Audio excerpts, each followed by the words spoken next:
Hello and welcome to our New Mexico History Intersession course. In this video, I want to give you a course tour and just show you around the class. So hopefully, well, if you found this video, this page that's behind me here will look familiar. This is the landing page for our course in Blackboard. Before I start the tour though, I just wanted to mention a couple of things. I know that many of us are new to online classes. I know that many of us don't have experience with things like Twitter or TikTok or Adobe Spark. I have tried to include as many tutorials as I possibly can to help with that. Um, I'll show you where some of those are shortly.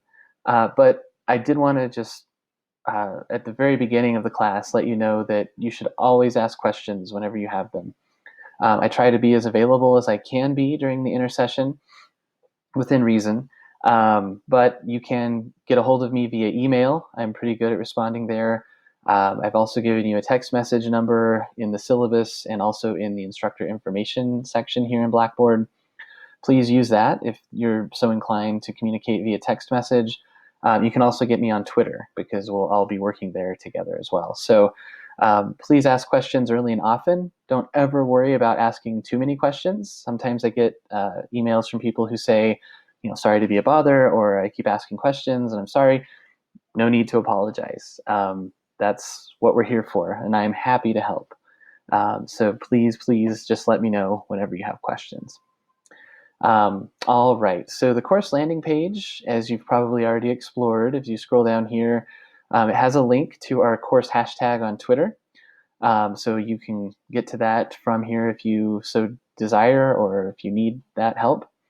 This is a link to our digital textbook. The first time you'll need to open this document here, so this link takes you to the instructions for how to access the digital textbook with the coupon code. You've paid for the textbook in your course fees, so please don't purchase it again. You can also get announcements and grades here on the landing page, and you'll notice that those are available also in this course communication section of the menu on the left-hand side of the page. Something to point out, that this has happened a couple of times to folks. Sometimes you might see the class looking like this, so that all of a sudden there's no menu here. You just have to hover your cursor over on this side. The arrow isn't always there, but if you hover your cursor over there, it will appear. You just click on it, and then you'll get the menu. I've had that happen a time or two where people are like, I don't even see a menu. That may be what happened. I think it just depends on your browser and kind of what size everything is displaying at, whether or not the menu will automatically display. Please do look through the information here in the Start Here section. Of course, you've clicked on this video, you're watching that right now. I'm not going to go through everything in the Start Here module because most of it is reference kinds of things. But there is a lot of important material there. So please just scroll through, see what's there.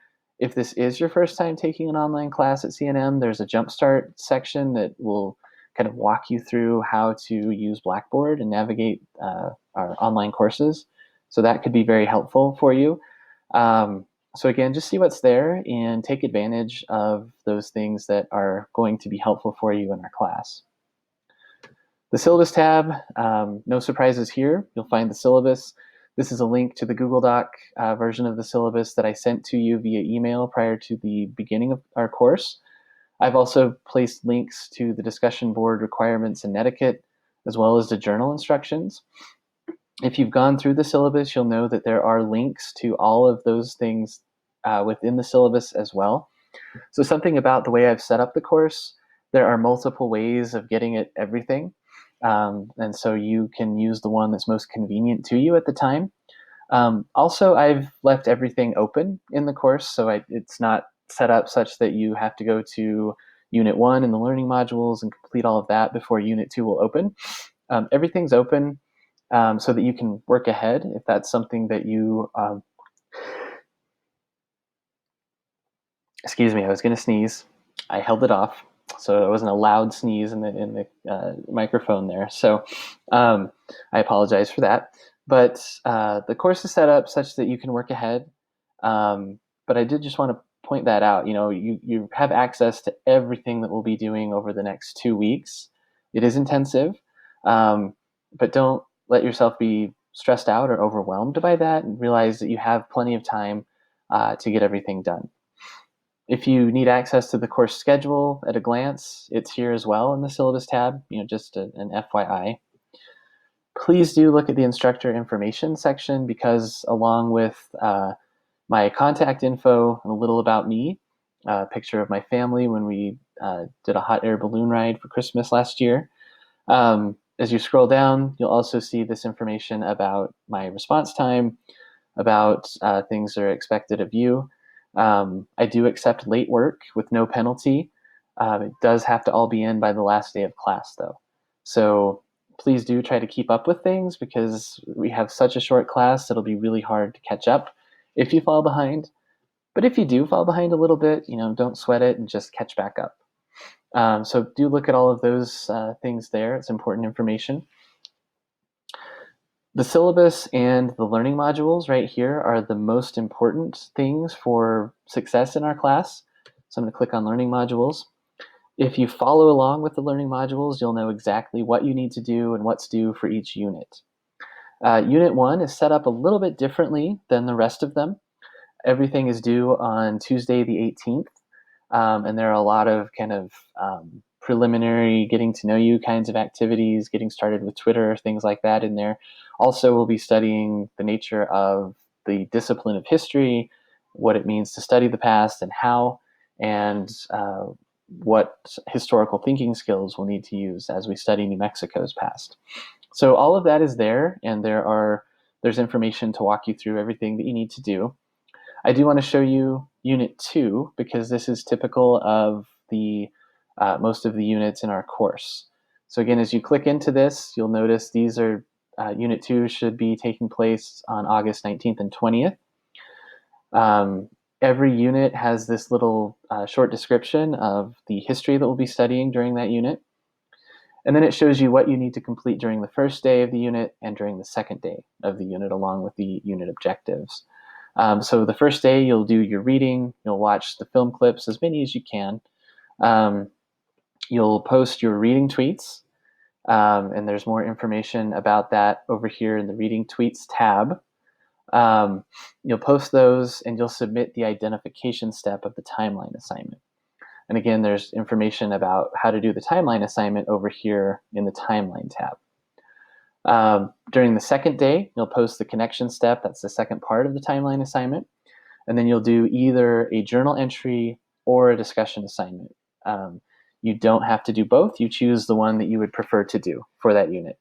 And you can change that up as you go along. So if in Unit 2 you decide you want to do a journal entry, and then in Unit 3 you think you want to do the discussion because that looks more interesting, you can do that. You don't have to stick with one or the other throughout the whole of the course. To go to the next section of the learning module, you can either use this arrow here, or you can use the table of contents. As with the main menu, sometimes the table of contents disappears, so you just need to click until you can get it to appear for you. The second part of all of these learning modules is the readings that we'll be completing. So those listed as Morgan are those in our digital textbook. And then there are usually a couple other things to either read or listen to or go through. The Chaco Canyon Exploratorium, for example, is an interactive on Chaco Canyon. Return of Oñate's Foot is a podcast. It has a website with it, so you can read it or you can listen to it. I have optional materials there as well, which you may or may not engage with. And then I have questions to consider as you read. There's no assignment connected to these questions, but they're just there to help you think about what kinds of things you should be looking for as you complete the reading and as you watch some of the video clips. So that's the next thing that's in all of these modules are film clips. And as I've noted here, they're just there to help supplement the reading. So if there's things that are confusing to you, the film clip should help with that. But again, there's more here than you would have time for. So please, just choose those that are most helpful to you or that you think you might be most interested in. And don't worry about the others. If you didn't watch any of them, it's not really a big deal as long as you did the reading. They're just there to help supplement that. As I mentioned, you can use the table of contents to advance through here as well. This is an FYI. I don't always have these in the learning modules, but this has to do with a current indigenous movement for Native rights across the Americas. And so you can look at that if you're interested in learning more about the ongoing struggles of that of Native people.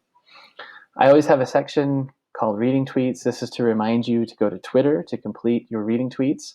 You can click here to look at the assignment instructions. You can click here to go to a section or a Twitter in a browser to see our course hashtag. The hashtag is how we'll find each other. And I'm going to take a second here and I'm going to click over to the Reading Tweets tab.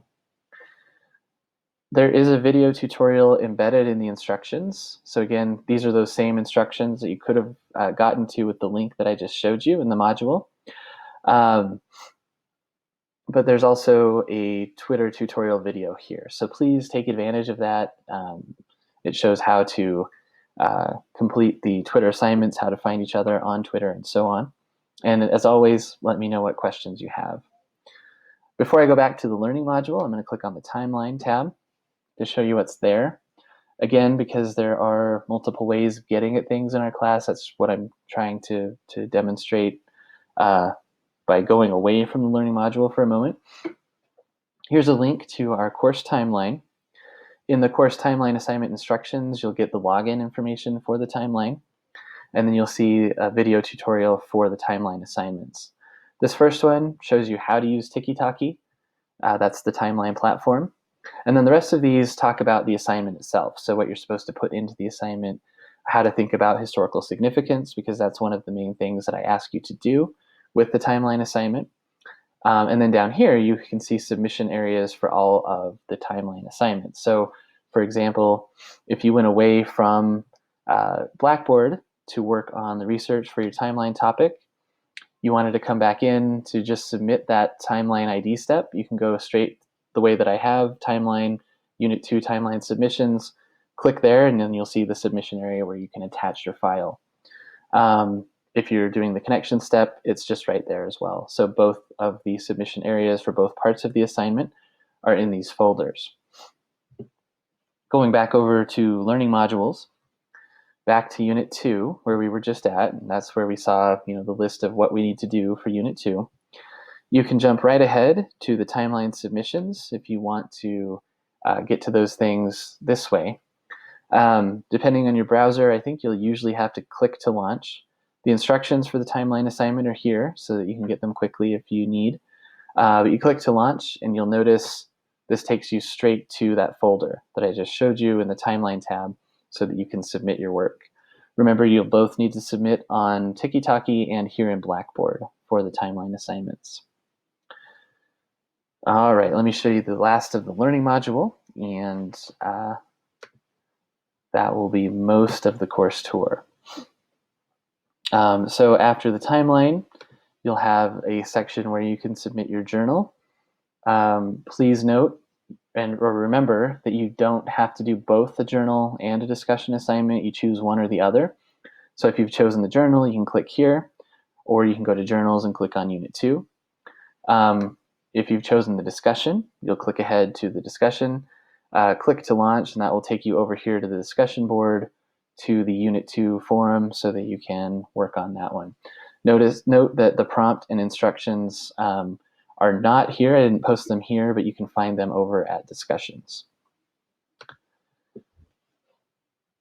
All right, and then every learning module has a self-assessment and looking ahead. So this is just basically a kind of rehash of the checklist to make sure you've done everything that you needed to do for that unit. And then looking ahead mostly to the final project. The final project is something that you'll do that doesn't have a specific kind of place in all of the learning modules. So you'll kind of be working on it outside of that, but this explains how to do that. You'll find the instructions for the final project over here in the final project tab. I'll just click on that real quick. So there's the instructions, there's a rubric for it, but there's also a video tutorial for how to do each step of this project. Here's the submission area for the topic. Here's the tutorial for the second step. That's the list of sources. There's a submission area there, and so on. So everything that you need for the final project is located over there. There are a couple opportunities for extra credits. There may be virtual New Mexico history kinds of events that I'll post here that you could attend online for extra credit. Maybe, maybe not. We'll have to see what comes up during the next couple of weeks. But if you watch the film The Milagro Beanfield War, there's information about that here. You can write a review of it for extra credit. You can also follow the instructions here to evaluate all the timeline posts that you've done over the 2 weeks of our course. So this is something you'll do at the end, should you choose to do it, for extra credit. Again, those are just options that are there for you. They're not necessary, but things that you could choose to do. Looking at what's over here in the rest of our menu, announcements, please do check that often, because I do tend to send announcements to the whole class, especially kind of wrapping up different discussions or work on the timeline that we've done in a given unit. You can use your CNM email from here. You can click here for online office hours. I will do those at 9 o'clock a.m. Most days during the intersession, not on the weekend days, but during the week. That's how you access our section in Blackboard Collaborate. Here's another way to check your grades. There are also a lot of great help links here from CNM. One that you should pay attention to is the CNM libraries, because that one will help you with your research for the final project. All right, so again, the thing to really take away here is to know the syllabus and to follow the learning modules, and you'll be right on track for our class. Please let me know if you have any questions, if this was confusing to you, and I will do my best to help out. I hope that you enjoy our course, and I look forward to learning from your insights on New Mexico history.